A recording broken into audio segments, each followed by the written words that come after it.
नमस्कार दोस्तों, हमारी आज की कहानी है नई नवेली बहू को बहला फुसलाकर सांस लेना चाहती थी गहने। रचना की ननद पूजा की शादी की तारीख 1 महीने बाद की निकली। सब उसी विषय में आपस में बैठकर बातें कर रहे थे। रचना की सास, इतनी जल्दी शादी, पता नहीं सब कैसे होगा। पूजा के लिए कुछ गहने तो मैंने पहले से ही बनवाए थे, पर वह लड़के वालों के हिसाब से कम पड़ेंगे। तेरे पापा ने जो एफडी करवाई थी वह तो शादी के बाकी खर्चों में ही खत्म हो जाएगी। रचना का पति महेश बोला, हाँ माँ, जल्दी तो है, पर क्या करे, फिर लंबे समय तक कोई मुहूर्त भी तो नहीं है। माँ, बेटा, लड़के की शादी और लड़के की शादी में फर्क होता है, क्योंकि बिना दहेज लड़कियां निपटती नहीं। फिर पूजा के लिए कपड़े, फर्नीचर, सजावटी सामान, यह सब कैसे होगा? तू तो अभी तक अपने पुराने कर्जे से ही चुका रहा है और तेरी शादी को अभी 1 ही महीना हुआ है। बोलकर दोनों माँ बेटे थोड़ी देर के लिए खामोश हो जाते हैं। उनकी खामोशी रचना को अच्छी नहीं लग रही थी, इसलिए वह कहती है, मम्मी, मेरे कुछ सामान नए के नए पड़े हैं। आप लोगों को अगर ठीक लगे तो पूजा दीदी को यह सब दे सकते हैं। सास तुरंत ही बोल पड़ती है, सामान तो ले लेंगे तेरे, पर फिर भी गहने, कुछ महंगी साड़ियाँ, कितना कुछ और भी है। महेश, माँ, आपको उन्हें पहले ही बता देना था कि हम इतना नहीं दे पाएंगे। माँ बेटा, ऐसे रिश्तों के लिए लाइन लगी होती है, उन्हें हम मना करते तो तुरंत कल उन्हें कोई और रिश्ता मिल जाता, पर हमें दोबारा ऐसा रिश्ता नहीं मिलेगा। रचना, मम्मी, पूजा दीदी के लिए और जो गहने बच रहे हैं वह आप मुझसे ले लीजिए। मेरे लिए पूजा मेरी बहन है और उसकी शादी बिना किसी विघ्न के हो, मैं तो यही चाहती हूँ। सास, बहू, सच में तुझे पाकर हम धन्य हो गए। तुम अभी हमारी मदद कर दो, मैं वादा करती हूँ तुम्हारी सारी चीजें मैं तुम्हें लौटा दूंगी। रचना, मम्मी, यह घर हम सबका है तो उसकी जिम्मेदारी भी हम सब मिलकर उठाएंगे। यह मेरा आपका कुछ नहीं है, जो है हमारा है। सास, बहू, सुनो ना, तुम अपने कंगन और डायमंड की रिंग दे देना, बस पूजा के गहनों में इसी की कमी है, अभी तुम अपने पास ही रखो, शादी वाले दिन दे देना। बाकी तुम्हारी साड़ियाँ, कुछ फर्नीचर तो बिल्कुल नए पड़े हैं, उनसे काम चल जाएगा। सोने के कंगन, यह सुनकर रचना थोड़ी सहम जाती है, क्योंकि वह उसकी स्वर्गवासी माँ की इकलौती निशानी थी और काफी महंगी भी, पर उसे अपनी माँ के लिए निशानी चले जाने का गम हो रहा था। पर फिर भी उसने अपने दिल पर पत्थर रखकर और डायमंड की रिंग देने के लिए हाँ कर दिया। देखते देखते ननद की शादी का समय भी आ गया। शादी वाले दिन रचना कामों में इतनी व्यस्त थी कि उसे सांस लेने तक की फुर्सत नहीं थी। बेचारी पूरे मन से भाग भाग कर काम कर रही थी। घर पूरा मेहमानों से भरा था। वह कभी इस कमरे में तो कभी उस कमरे में सारे मेहमानों को पूछ रही थी। तभी उसकी सास उसे रोककर कहती है, बहू, तू जाकर जल्दी से अपनी ननद को अपने कंगन और डायमंड की रिंग दे दे। जी मम्मी जी, मैं अभी जाती हूँ। वह मम्मी जी यह कहकर जैसे ही वह पीछे मुड़ी तो देखा सास जा चुकी थी, तो वह दौड़ी सास के पीछे, क्योंकि उसे कुछ जरूरी काम पूछना था। जब वह सास के कमरे में पहुंची तो सास अपनी बहनों से बात कर रही थी। रचना इससे पहले कमरे में घुसती उसने कुछ ऐसी बातें सुनी जिससे उसके पैरों तले जमीन खिसक गई। सास की ननद, अरे भाभी, मेरी भतीजी की शादी का इंतजाम तो खूब बढ़िया किया है, पर तुम्हें ऐसा नहीं लग रहा कि कुछ ज़्यादा ही मांग है लड़के वालों की?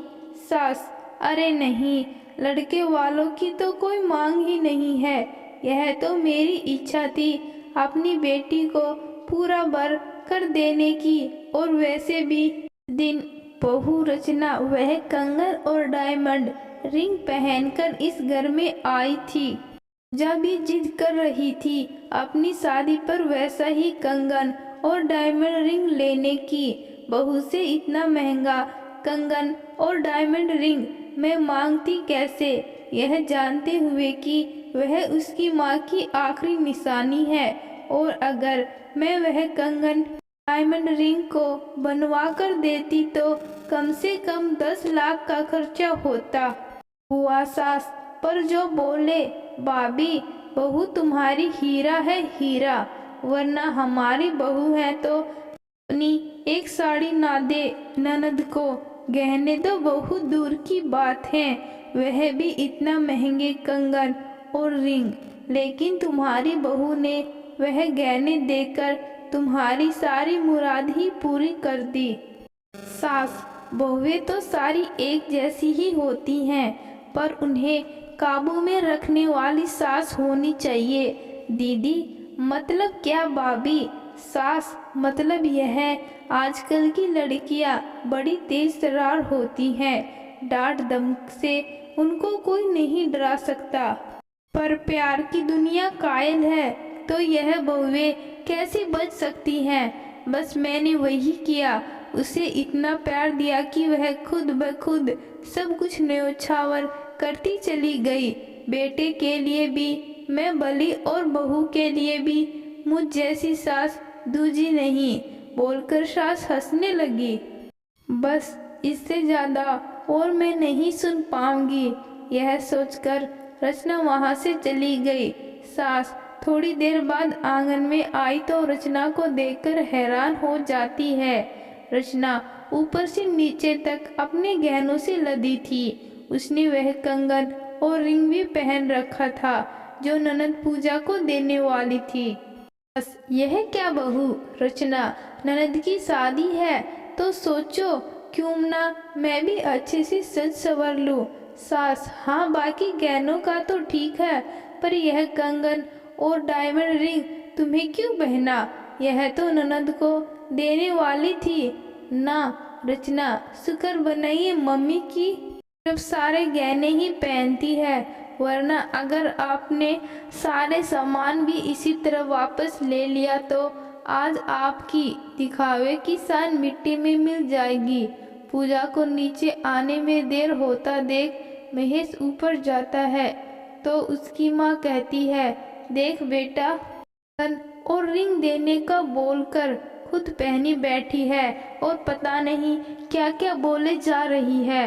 रचना ने तुरंत अपना मोबाइल पति को दे देती है, जिसमें उसने अपनी सास की सारी वीडियो बातें रिकॉर्डिंग की थी। महेश, माँ, यह सब क्या है? माँ, बेटा, यह सब इसका गहना ना देने का बहाना है।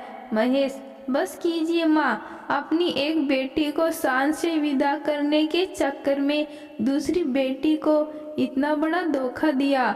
माँ, यह चीजें, गहने, यह सब बस पल भर का दिखावा है, जो एक बार चली जाए तो हम दोबारा पा भी सकते हैं। प्यार, विश्वास, यह वह अमूल्य धन है जो एक बार चली जाए तो हम दोबारा कभी नहीं पा सकते, और अगर पा भी लिया तो उसमें पहले जैसी बात नहीं होती। आज आपने अपनी बहू रचना को ही नहीं, मुझे भी धोखा दिया है, पर मैं बहन पूजा की शादी में कोई वादा नहीं चाहता। आज पूजा की विदाई के बाद हमारी भी विदाई होगी इस घर से। हम दोनों आज हमेशा के लिए यह घर छोड़कर चले जाएंगे। रचना की सास खड़ी की खड़ी आंसू बहा रही थी, और वह आंसू बेटी के विदाई के थे या बेटे के, वो अब पछतावे के सिवा कुछ नहीं कर सकी। तो दोस्तों, आजकल दुनिया में भावनाएं बची ही नहीं। लोग भावनाओं को पैसों के तराजू पर तोलते हैं। पैसा है तो आपकी इज्जत है, वरना तो सीधे मुंह बात ही नहीं करेंगे। लोग किसी को धोखा देने से पहले यह क्यों नहीं सोचते कि जो चीज अंधेरों में घटती है वह आज नहीं तो कल उजाले में जरूर आएगी, और सब ऐसा ही होगा। आप लज्जित जाइए। तो दोस्तों, आज की कहानी आपको कैसी लगी कमेंट बॉक्स में ज़रूर बताना। धन्यवाद।